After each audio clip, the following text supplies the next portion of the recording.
Hey guys, this is Prep Pro 2717. I know I haven't been making videos every day. I've had a lot of responsibilities around my house, and I just got to make sure I'm not neglecting those. So I've been working as hard as I can or as quickly as I can without sacrificing quality on those knives that I'm making for you guys, and they're definitely coming along. I started putting the edge on one of them, and I'm hoping that I'm going to make the deadline for the drawing. I'll do the drawing no matter what on the 26th, but I'm just hoping that I'll have these things finished so that I can ship them out on the following Monday.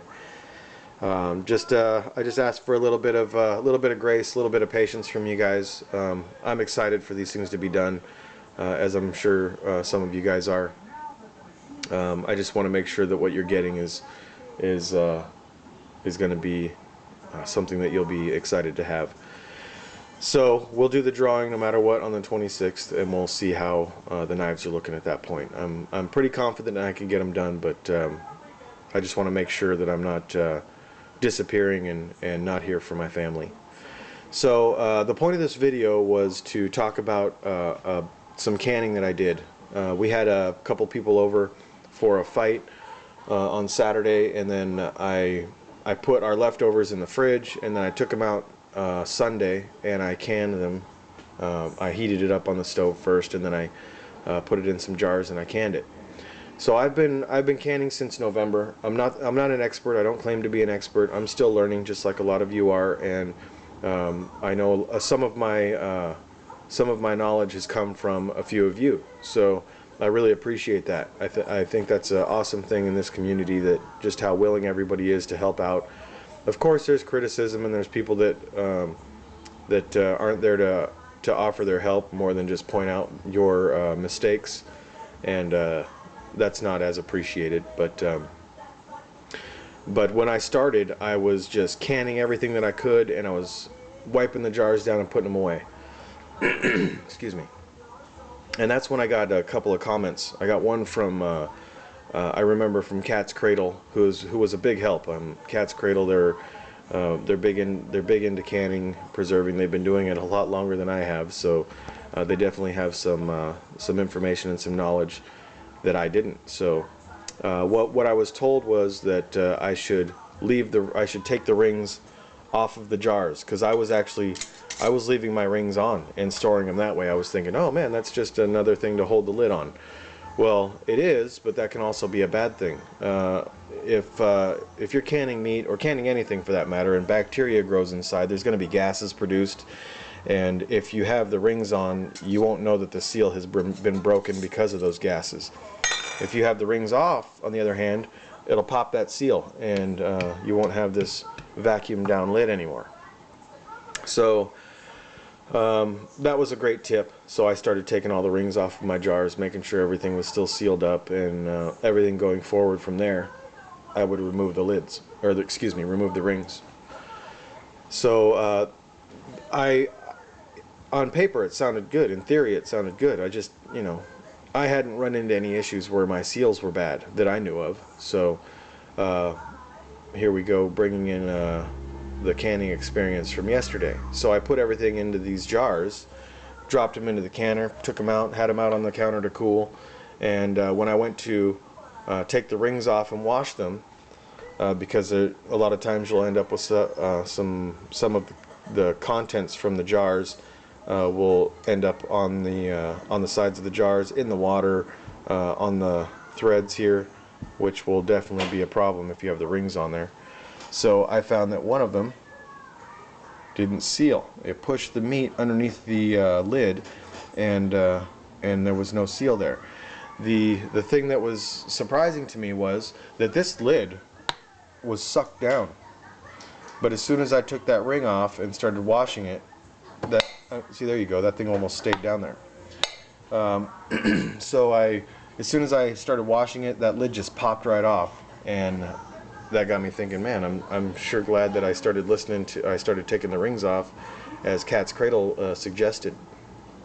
So for those of you that are new at canning like I am, that's something to consider.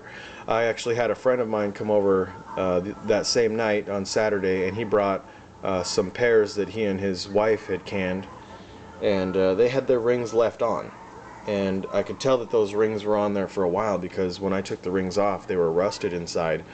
And I'm gonna call my friend and let him know that, you know, he's probably gonna want to take those rings off and clean up the jars. I mean, it was sticky underneath there. I mean, you can tell that the light syrup that he canned those pears in was all inside those rings, and it was causing them to rust. So I don't know how long he's had them sitting there, but long enough to start rusting.